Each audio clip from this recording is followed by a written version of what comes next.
Bueno, continuamos con este desarrollo de Ojalá y con nuestro invitado especial de hoy a esta conversación que vamos a tener, muy variada y quizás hasta divertida. Bueno, yo quisiera que empecemos y que Guillermo arranque, ¿verdad?, la conversación sobre un tema que está... Se está por provocar a Guillermo. Ya en el tapete. Tenemos un problema de sequía en el país. Quiero empezar por aquí y desemboquemos en otras cosas que son precisamente las que queremos que hoy se traten. Pero yo creo que este es un tema del que tenemos que hablar. Hay una sequía y lo que me llama la atención de esto es que ayer oía a un comentarista quejándose de la falta de agua y llegó a sugerir incluso que el gobierno es el responsable de la sequía. Vaya usted a ver. Es decir, que estamos tan dislocados y tan muy metidos ya en esta cumbancha del proceso electoral que un proceso climático mundial de esta naturaleza ya empieza a politizarse, sobre todo por gente que han perdido no solo la cordura, sino la compostura también. ¿Y las elecciones? Y además las elecciones. Es un problema que va por ahí. Es decir, el problema es eso y eso está agitando muchas cosas. Tantas cosas que hoy oía gente casi lamentándose de un supuesto uso político del nacionalismo por parte del presidente y el gobierno del tema haitiano. Un tema que ellos mismos empezaron a usar en contra del gobierno, a agitar, a mover de todas las formas. En todos los casos el gobierno arrinconado frente a un problema heredado de más de 50 años y sobre el cual ni su gobierno ni su partido hizo resolución de nada. Y ahora le han tirado este muerto a este gobierno que ha encaminado la resolución del problema y todavía ahora la nueva versión es de que también se está haciendo uso político, debido a que la mayoría de la nación se ha alineado con el presidente en la defensa del interés nacional. Pero hay más. Ayer en CDN escuchaba y la coincidencia entre la versión del embajador haitiano ante la OEA con un comunicador local que volvía y repite constantemente la idea de la sentencia 168, que el problema está vinculado a esa sentencia, un problema que resolvió la ley 169 y que está precisamente ya en curso la resolución del problema. Bueno, como está desarticulado el eje básico y las injusticias heredadas encaminada a la resolución, todavía se quiere insistir en el tema de la sentencia, pero obviando lógicamente el tema de la 169 y todo el proceso de regularización que se ha estado implementando. Así es que, Guillermo, entre la sequía y este tema haitiano nos estamos moviendo en el país y quisiera ver cómo tú me haces este coctelito de estos dos temas nacionales de tanta importancia hoy día. Mira, yo personalmente entiendo que de esos dos, el importante es el que podríamos referir a la ausencia de una cultura del agua en la sociedad dominicana. No se trata de que los gobiernos hayan sido responsables de un proceso planetario, de un proceso global de cambio climático que se debate desde hace ya décadas, pero sí se trata de que en los últimos 60 años, y hablo de ello porque lo he visto con mis propios ojos durante todo ese tiempo, prácticamente, lo que se ha producido en la isla, y particularmente en la parte dominicana de ella también, para obviar la idea, es un proceso de degradación de los recursos hídricos con que contábamos, en todo el sentido de la palabra, atribuible en principio al tema de la deforestación, al tema mismo de la agricultura, al tema de la necesidad de crear presas, embalses, que como en el caso, por ejemplo, del Nizao, del río Nizao, que también conoce Ramón y tú, es un río que cuando lo venimos a ver aquí, a la altura de Nizao, a la altura de Nizao, del puente, ¿verdad? Lucas Díaz, pues prácticamente pensamos que esto es un arroyo, esto es una cañada, que hasta fea se ve, que es lo mismo que acontece, por ejemplo, con el río Ocoa, que antes de usted llegar a Ocoa, es un paraíso, ha desaparecido. Sin embargo, todos eran ríos de grandes cauces.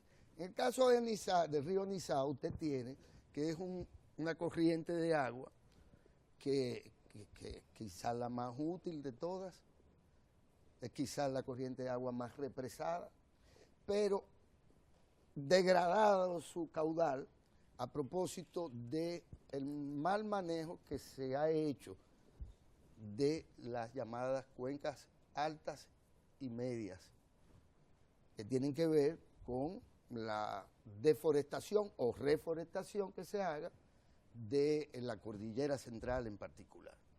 Pero la realidad es que nosotros hemos perdido cantidad de recursos hídricos. Y esto tiene que ver con dos cosas. Tiene que ver con los gobiernos, pero tiene que ver con la sociedad.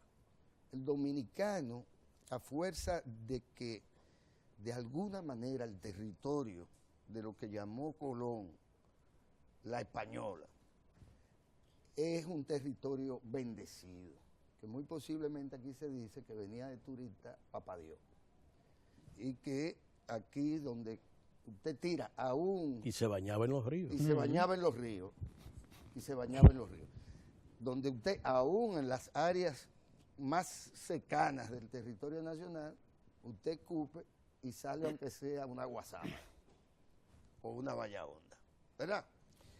Entonces, condiciones excepcionales, no solo microrregionales o del Caribe, no, condiciones excepcionales. 4 cuencas, grandes cuencas fluviales y miles de arroyos, arroyuelos y centenares de ríos de relativamente buen cauce.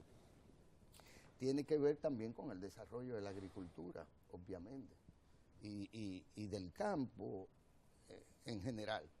Entonces, yo sí creo que de cara a incluso a la agenda electoral, a programática que deberán presentar los partidos políticos, incluyendo el propio gobierno, que debe liderar este proceso, debe de discutirse el tema con sentido estratégico, de planificación estratégica de cómo preservar e incluso de cómo favorecer nuestra condición o capacidad hídrica, tanto para fines, digamos, de producción de electricidad como para su utilidad. La escasez no es atribuible a los gobiernos. Ahora, ciertamente todos tenemos culpa. Aquí se usa el agua como si eso no se fuese a acabar.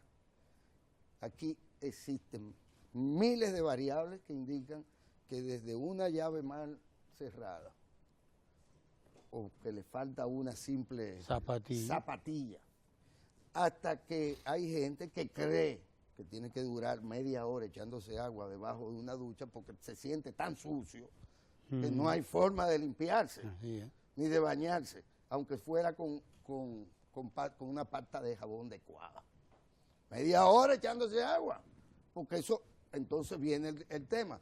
La ciudadanía en general tampoco paga el agua. ¿Y qué resulta? Que en realidad el agua que consumimos es una mercancía, que hay que producirla en los acueductos a un costo, y que por lo tanto, ¿por qué a alguien que va a lavar carro o que tiene un car wash hay que darle el insumo fundamental para hacerse rico con un car wash, hay que darle el agua gratis para que laven carro? Porque se trata de eso. Por eso yo hablo de una cultura general de la sociedad con respecto a este tema del agua. Y creo que eso es motivo programático. Sí, a los políticos y a los gobiernos debemos exigirles que tengan propuestas y políticas que tiendan a la preservación de recursos, al buen manejo de recursos, al uso racional de recursos y a la sostenibilidad del recurso. Eso con respecto al tema del agua.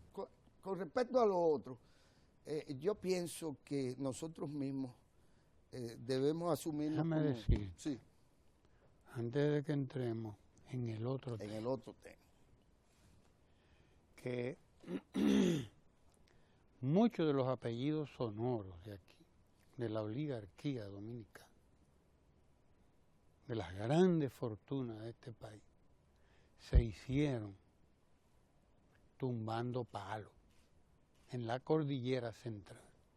Muchos de los apellidos, de los grandes apellidos ¿Desde cuándo los sonoros de aquí, sonoros de aquí. Algunos de los burgueses, es más, los primeros burgueses de este país se hicieron tumbando palos. Cortadores de madera. Eran cortadores de madera. De madera preciosa. Hasta que Trujillo llegó a monopolizar el negocio y ordenó cerrar los aserraderos, o por lo menos los más importantes, y dijo, aquí nada más voy a tumbar palos yo. Y deforestó la cordillera. ¿Entiendes? Que no fue poco. Que no fue poco. Aquí nada más voy a tumbar palos yo. Pero,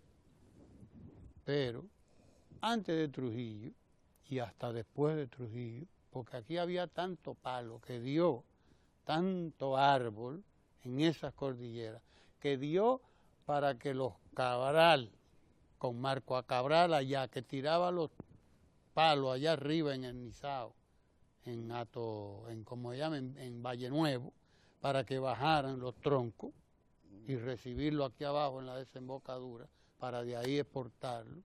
Estoy mencionando un caso. Hasta los Jiménez, los Mera, los esto, los otros. Usted se pone a buscarlo a todos. Y fueron deforestadores. Sí.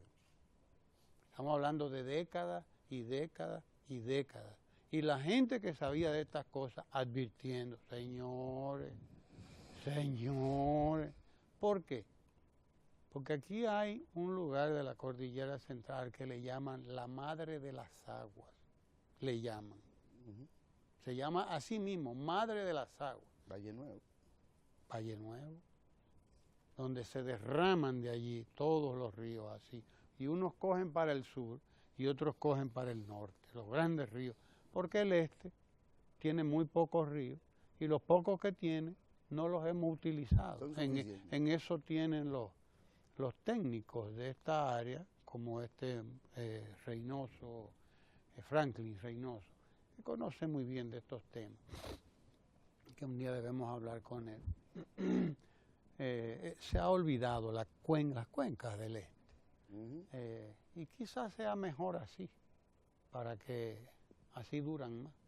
Pero el asunto es que hemos estado ya por lo menos 1 o 2 siglos cortando mata por ahí arriba. 2 siglos o más. Sí, porque el corte lo empezaron los españoles. ¿Qué pasa? Empezaron los españoles y los franceses que arrasaron Haití. Claro. Usted va al Palacio de Versalles y usted va a encontrar toda la caoba que había en Haití, toda. Usted la va a encontrar en Versalles, allá en Francia. Y en todos esos grandes palacios que hicieron los franceses, mientras fueron imperios. Para poder desarrollar la industria azucarera, primero tumbaron. Claro, primero talaron todo.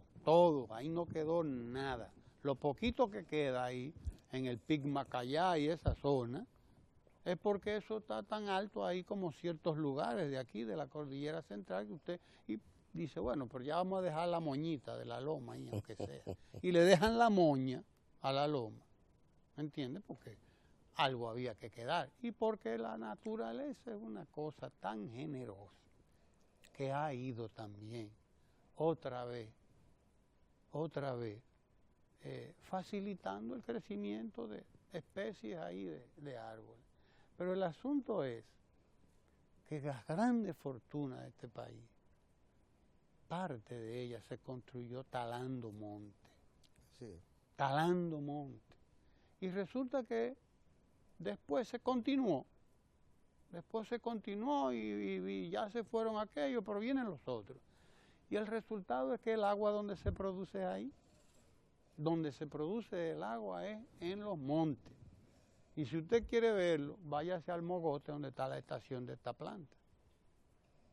Por ejemplo, donde hay una de las estaciones, o a Alajó, allá en Barahona, donde hay otra de las repetidoras de las plantas de esta institución, por ejemplo.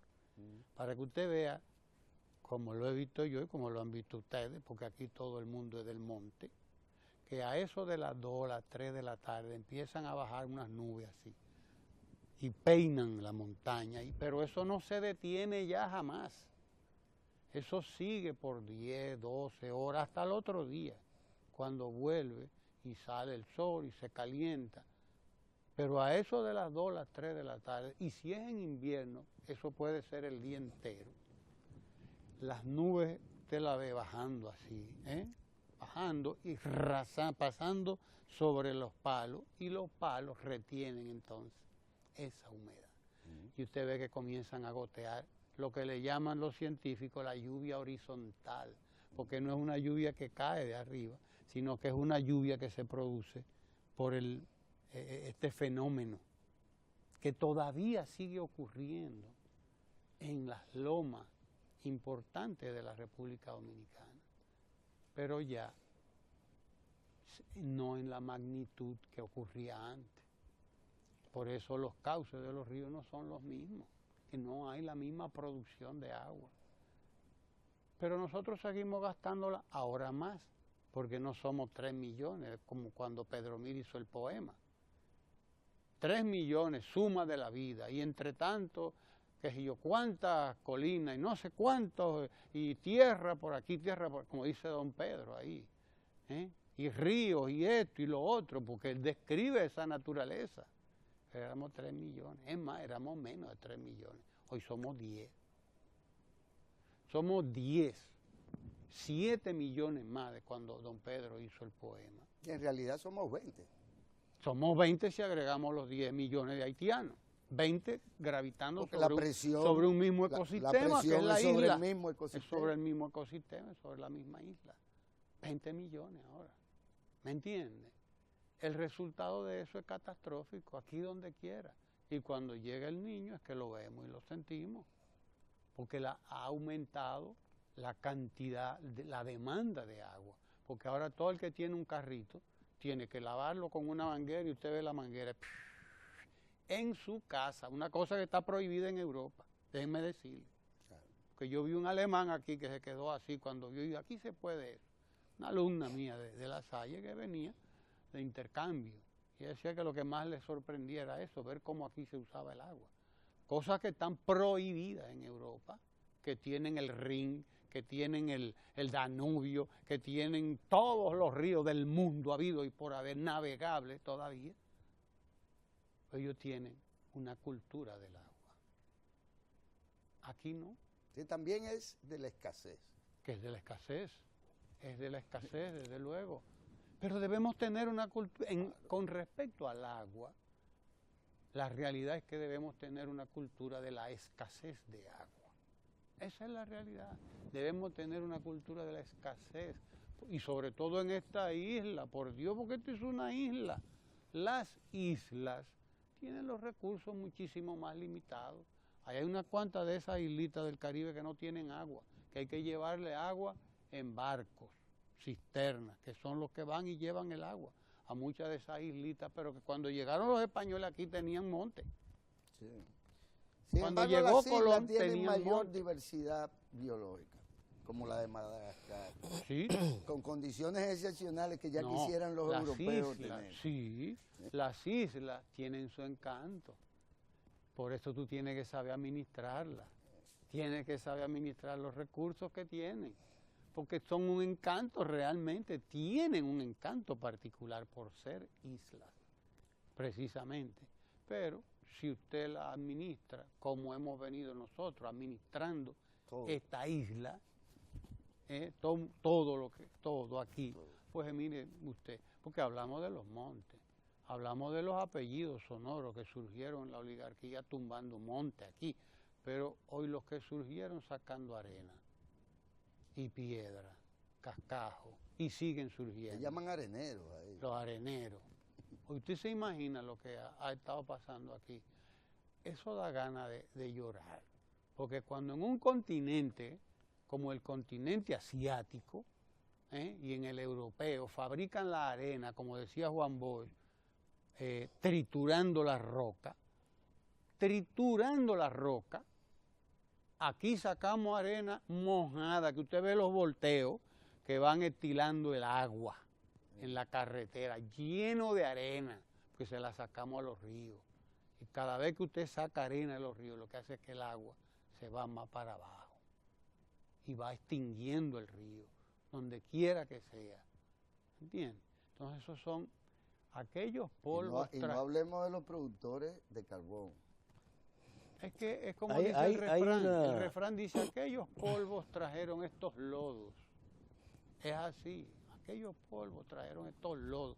Y ahora se impone que esa reunión que hizo el presidente ayer con todo el sector agua se haga, pero cada 3 meses o 2 meses para evaluar. ¿Y cómo están las cuencas? ¿Y cuántos árboles sembramos? ¿Y cómo van los que sembramos ayer? ¿Y quién se está encargando? Porque además aquí tiene que reforestar todo el mundo. ¿Y cuánto hay que pagarle a los guardabosques? A los guardaparques, que lo que ganan es una miseria. Y además no solamente andan con los pies por el piso, por el suelo, como dice la gente, pasando hambre. Porque eso también yo lo veo y lo he visto muy recientemente. A ese sector hay que prestarle atención y sobre todo hay que integrar a la gente, a las comunidades campesinas, para que no vean en el monte, en el bosque, a un enemigo, sino a un amigo. Porque ¿qué pasa? Que cuando usted dice prohibido tumba palo, entonces la gente dice, ay, ¿de qué yo voy a vivir? Ya de repente usted convirtió a esa gente en un enemigo del medio ambiente, porque esa gente es lo que está viviendo de eso. Búsquele una manera de vivir con eso que está ahí, pero sin que lo dañe. O sea, es buscar la política, las políticas que permitan que nosotros volvamos en 20, en 40, en 50 años, porque también aquí es que está el problema. Porque un árbol usted no lo puede poner a crecer cuando usted quiere. Entonces nadie quiere invertir en esto. Como no quiere invertir, los síndicos y los ayuntamientos no quieren invertir, por ejemplo, en proyectos como la construcción de los drenajes pluviales y del drenaje de aguas negras. Los pueblos de la República Dominicana no tienen drenaje de aguas negras, con todo lo que somos hoy, que somos 10 millones ya. Bueno, hay un elemento o varios elementos a tomar en cuenta, como ustedes dicen, que son la parte de preservación y reproducción del bosque que hay que hacer, reforestando, introduciendo todas las variedades que hacen posible la preservación del medio ambiente y la sostenibilidad de los niveles de humedad que se necesitan para que el agua pueda fluir en los ríos nacionales. Yo recuerdo, siendo un niño en Santiago, que había una práctica en el Yaque que productores de arena, areneros, tomaban una pequeña barcaza de madera, un botecito, y con latas se zambullían en el río y sacaban latas de arena, y esa arena lavada, gris, era vendida en todo Santiago. ¿En qué década fue eso? Entonces, todas esas prácticas luego se mecanizaron e incidieron, como decían ustedes, en toda esta descomposición de las cuencas y de los ríos. Una mercantilización exagerada. Bueno, ahí lo estamos mirando. Ahí lo están haciendo ya con el vehículo. Que fíjense ustedes que la condición que está un río donde el vehículo está metido en medio del río. Con el combustible y con todo lo demás, que es otro daño que le hace. Ahí tenemos las imágenes que son bastante exhibidoras de este problema. Bueno, pero ya más recientemente, en aquellos años, se cocinaba con carbón la mayoría de la gente en el país. Por tanto, el bosque tenía una presión, una demanda que había que suplir a las poblaciones urbanas y las campesinas, que también tenían sus fogones. Y las panaderías usaban leña. Y las panaderías usaban leña, de manera que toda la estructura estaba organizada de ese modo. Panaderías y también las calderas que usaban las lavanderías también, se alimentaban. Es decir, toda esa práctica contribuyeron de esa manera. Y hay que señalar el conuquismo, que también fue uno de los elementos que ayudó a la deforestación, sobre todo en las montañas dominicanas. O sea, que se hacían tumbas, se sembraban unas habichuelitas y luego dejaban esta y se iban a tumbar a otro lado. Y eso usted en el aire se puede ver bastante bien cómo se deforestó el país de ese modo. Un viaje de Santiago a Santo Domingo era un espectáculo. Y de ahí la práctica del carbón. En esos años que Guillermo señala, estos son los hornos. Ese trayecto de la carretera Duarte mostraba la cantidad de ríos y arroyos que cruzaban la autopista Duarte. Que los hornos, ese que veíamos ahí, que tenemos aquí atrás, ahora antes producíamos carbón, como usted dice, para nosotros, ahora lo producimos para Haití. Exactamente. Todo ilegal. De aquí se exporta carbón para Haití. De todas maneras, hay en el último censo nacional, mostraba que hay unas 300.000, 350.000 personas que dependen del consumo de leña y carbón, y de los cuales es necesario organizar una política para que estos tengan acceso al consumo del butano. Claro. Es decir, y esos son unas pequeñas estufitas de 3 hornillitas y un tanquecito de gas.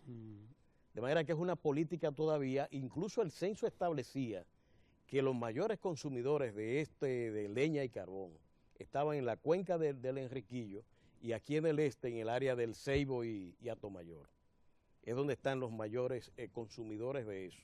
De manera que hay hasta focalización de la mayoría de esos 300.000 dominicanos que todavía dependen del consumo de leña y carbón. Es una política que puede, digamos, quitar presión al bosque, facilitando esos procesos. Igualmente que las panaderías ya han dejado de usar la leña, sino que están usando el butano también para el procesamiento de la harina. Hay todo ese complejo de políticas, desde la producción y reforestación, el control y la modernización del cocimiento de los alimentos, etcétera, que hay que llevar a estas poblaciones que todavía dependen de la leña y el carbón. Pero simultáneamente yo creo que hay otro elemento que tiene que ver con el consumo. Es impresionante ver aquí la gente, aún en esta sequía, con manguera, regando agua en jardines, en la calle, sin ningún control. Los car wash, como ustedes señalan, también sin ningún control. No hay un tarifario diferenciado que establezca sanciones de alguna manera para ese alto consumo. No es igual el consumo doméstico, propiamente dicho, en sus consumos para la cocina, limpieza e higiene personal, que lo que implica el negocio de un car wash. En modo alguno pueden ser igualados. Así es que, efectivamente, ahí lo tenemos. Hay zonas aquí de avenidas que son paradigmáticas en ese sentido y que se pueden ver. Bueno, entonces, esto implica de que en el área del consumo hay que tomar medidas efectivas, organizadas, y en gran medida yo creo que todo esto tiene que ver por la organización misma de la prestación de servicios públicos que tenemos, hasta en policía, en todos los renglones.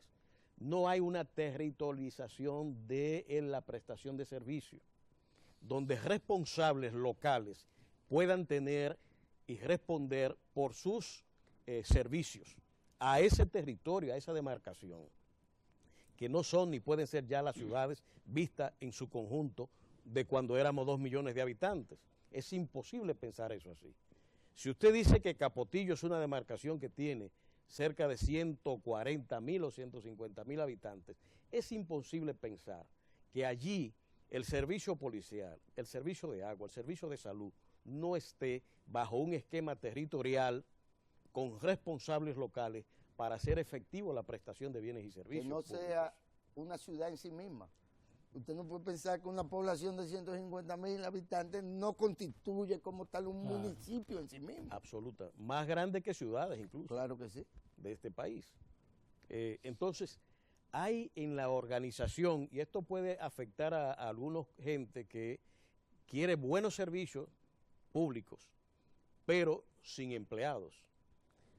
De darse una organización de este tipo, eso va a aumentar la cantidad de personas vinculadas al servicio público y por tanto la empleomanía y los fondos dedicados a esto serían mucho mayor. Pero hay que ver entonces la calidad de los bienes y servicios prestados, que al fin y al cabo es lo que interesa a la población. Así es que hay una combinación entre los elementos de producción y preservación de bosque, pero también en materia de consumo del agua, a la que hay que prestar atención y diseñar nuevas políticas en esa dirección para preservar los bienes. Que en poco tiempo hay teóricos ya que están planteando que las guerras futuras van a ser justamente por el agua. Sí. Y si pensamos lo que está diciendo Ramón de las islitas estas a la que van buques cisterna a llevar el agua, pensemos en lo que puede significar la deforestación de la parte oeste de la isla en la condición en que va evolucionando la desaparición del Altibonito y el masacre. ¿Qué va a significar para esa población allí cada vez más carente de agua? En la desaparición del río Yaque o el río Yaque del Sur para toda una región noroeste de la República Dominicana. El río Yaque de mi infancia era un río caudaloso y temeroso para los que nos metíamos en él, pero hoy día es un charco. Es que de eso hace mucho tiempo. Ahora, déjame decirle lo siguiente, en términos políticos o sociológicos, son los pueblos, son las sociedades las que paren sus gobiernos, son estas las que paren sus líderes a cada momento, y son estos los que se trazan metas, son los pueblos, porque son estos que las pueden ejecutar o llevar realmente a cabo. Ahora, ciertamente se necesita y se requiere de un liderazgo político estatal, gubernamental y societario, porque la cantidad de instituciones que existen, que tienen que ser corresponsables de los planes y de las metas, trascienden al Estado mismo. Trascienden al Estado mismo. ¿Qué quiero decir con esto? Y quiero poner de ejemplo una de las grandes, de los grandes aportes y de la impronta imperecedera de Danilo Medina como jefe político de la nación.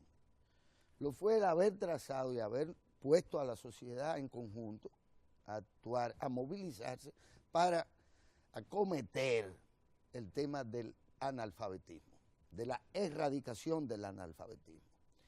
Y mal que bien, al final de este año, el país será certificado por haber reducido a menos de un 5% este tema del analfabetismo, con las consecuencias que tiene el que una sociedad tenga un alto porcentaje, que era el caso de más de un 10, un 12% de su población analfabeta. Y en un año podrá decirse que algo que hizo Cuba en el año 1960, 61, y Nicaragua posteriormente en la década de los 80, nosotros en el 2015, gracias a la voluntad política de Danilo Medina, este tema se ha resuelto. Pues en el tema del agua sucede y acontece lo mismo.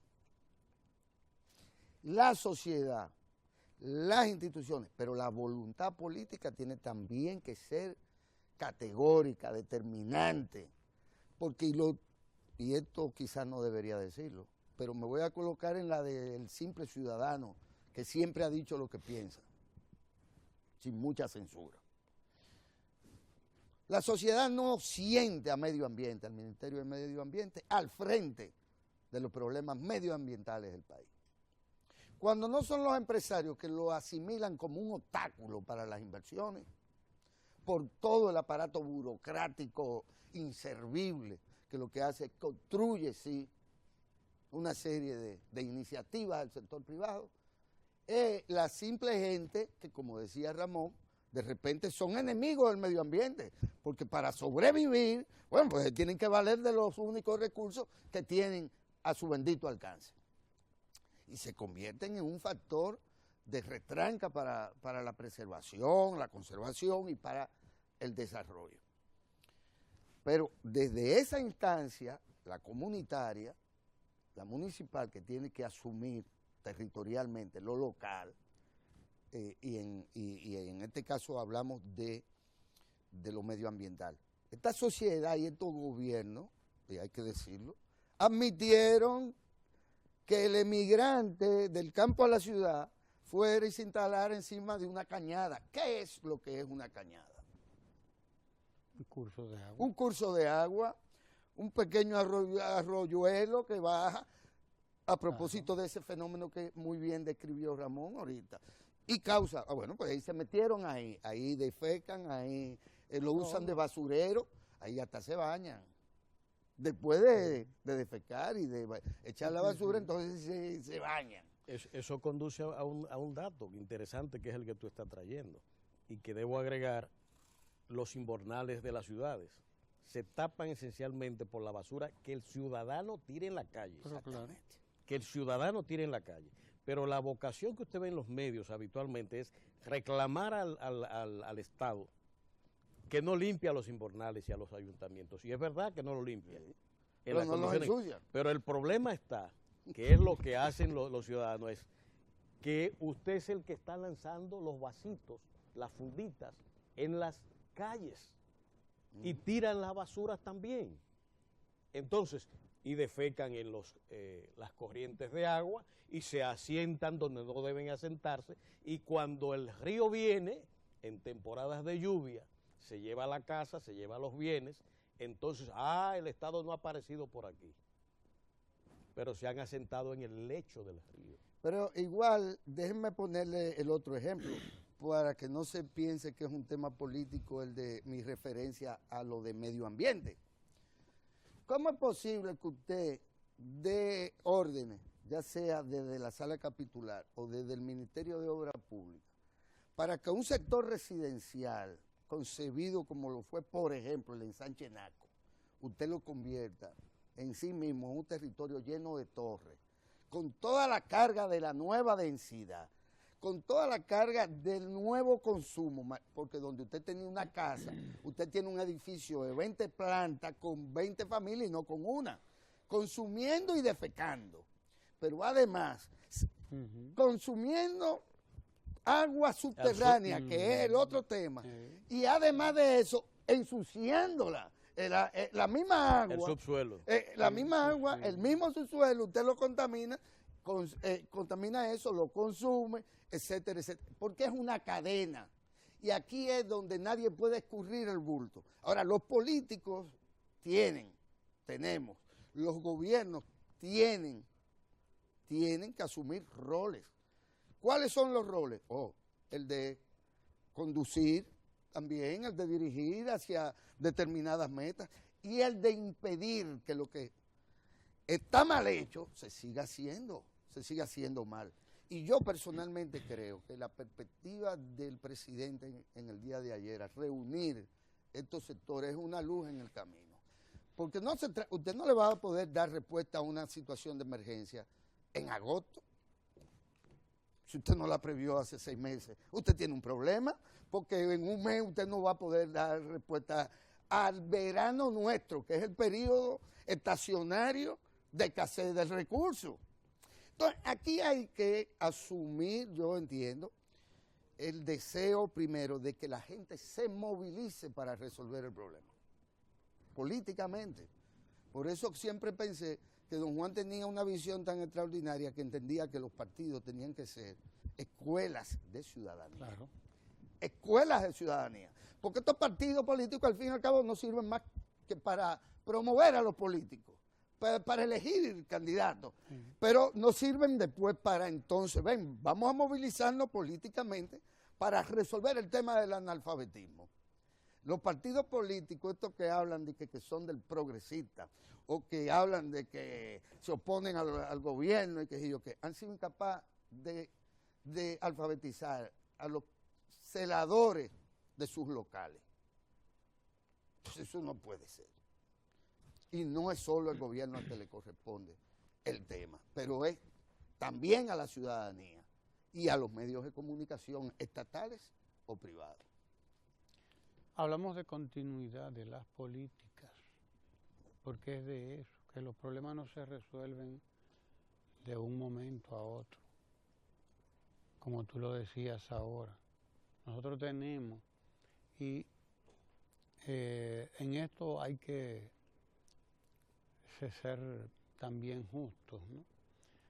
Tenemos un problema, por ejemplo, Quisqueya Verde, cuando estaba Jaime David Fernández como ministro de Medio Ambiente, realmente logró una dinámica allí de siembra, etcétera, que fue interesantísimo, fue una experiencia interesante. Y el marco regulatorio también. El mismo marco, pero después de ahí en adelante no se le dio continuidad a aquello, ¿no? Hay que ser justo, y se trata de darle continuidad a las políticas.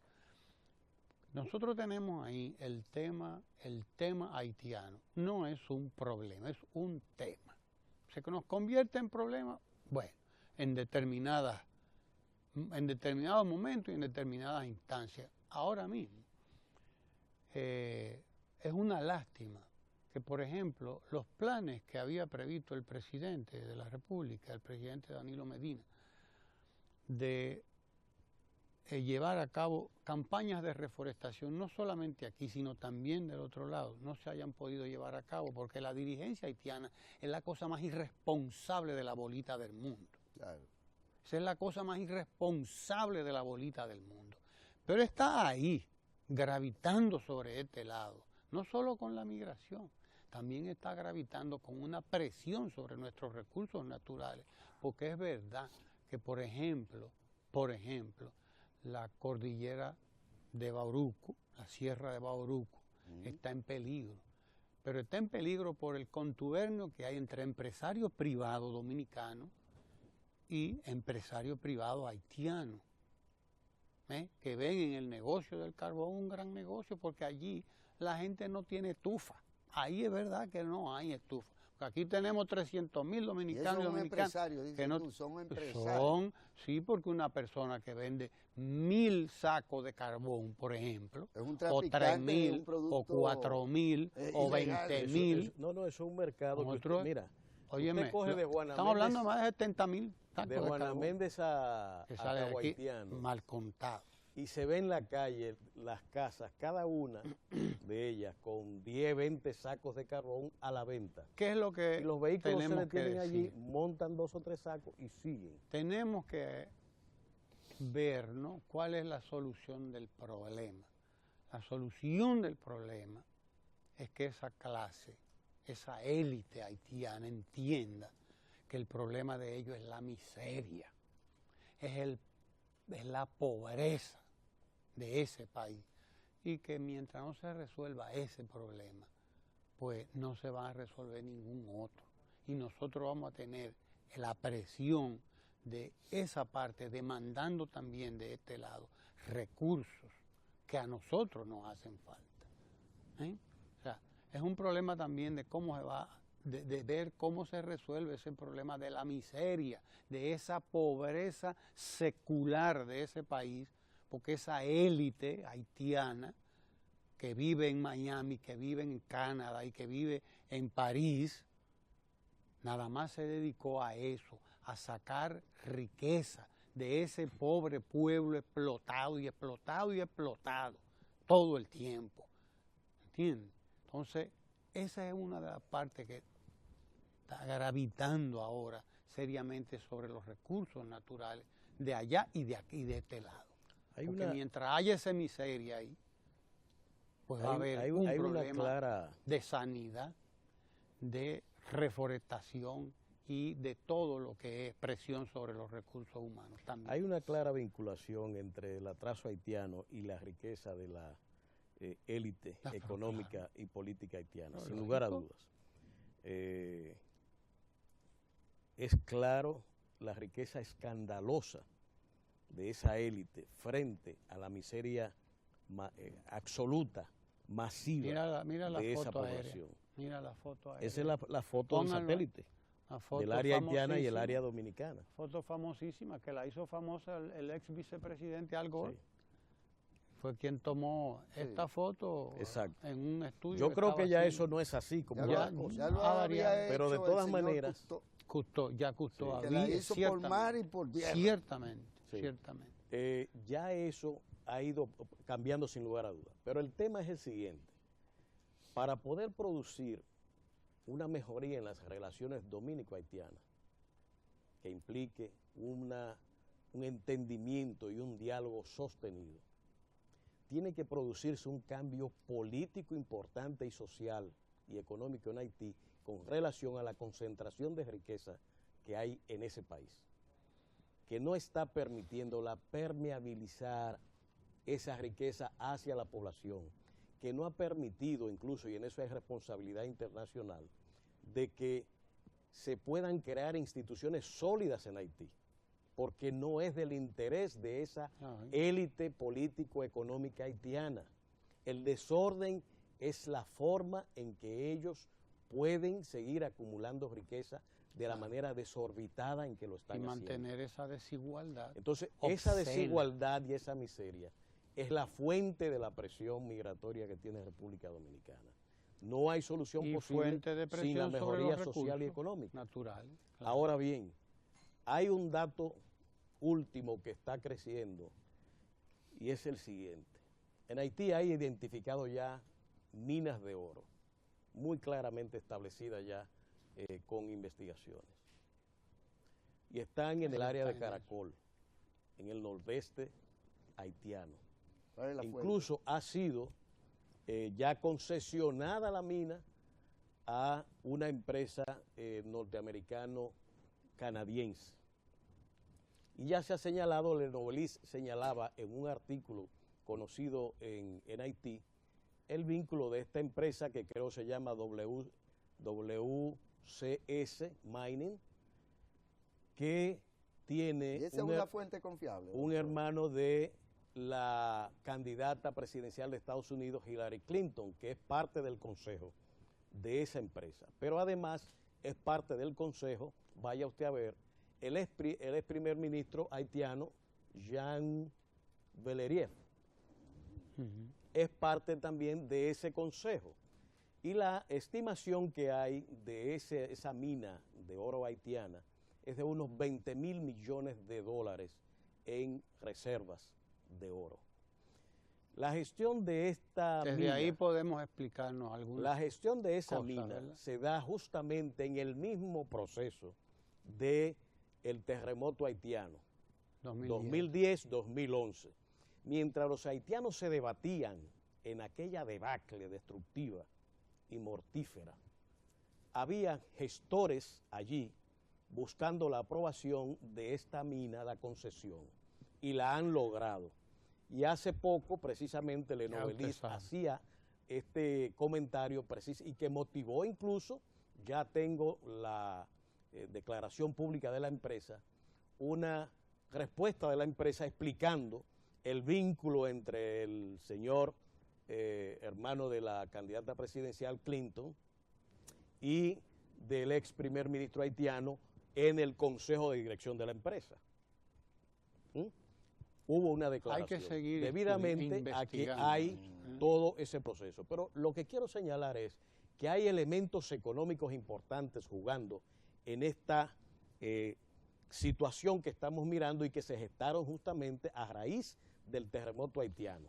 Y una cosa importante que hay que tomar en cuenta, el eje de toda la campaña internacional contra República Dominicana con el tema haitiano es sin duda alguna el Centro Robert Kennedy y toda la cadena de vínculos que tiene con New York Times y con otros medios internacionales de prensa. El hombre está es informado. ahí, es de ese centro de donde surgió la acusación ante la Comisión Interamericana de Derechos Humanos contra la República Dominicana, nació de ese centro.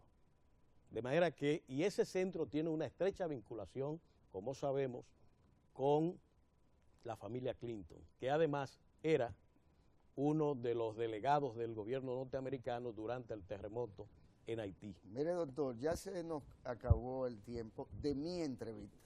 Lamentablemente. Pero ahora de esos temas internacionales, económicos, del centro Clinton y demás, y de la mina de oro, sí se atreve el destacado economista Lucas Vicent en su sección debiera hablar un poco Ecomundo, debiera hablar algo. Y usted pasarle alguna de esas informaciones que pero usted tiene. no tiene tampoco por qué estar imponiéndole una agenda a Lucas Vicent de Ecomundo, que viene ahora a hablar de su porque no baraja agenda. pleito. De manera que quédese ahí, porque ahora viene Ecomundo con Lucas Vicent.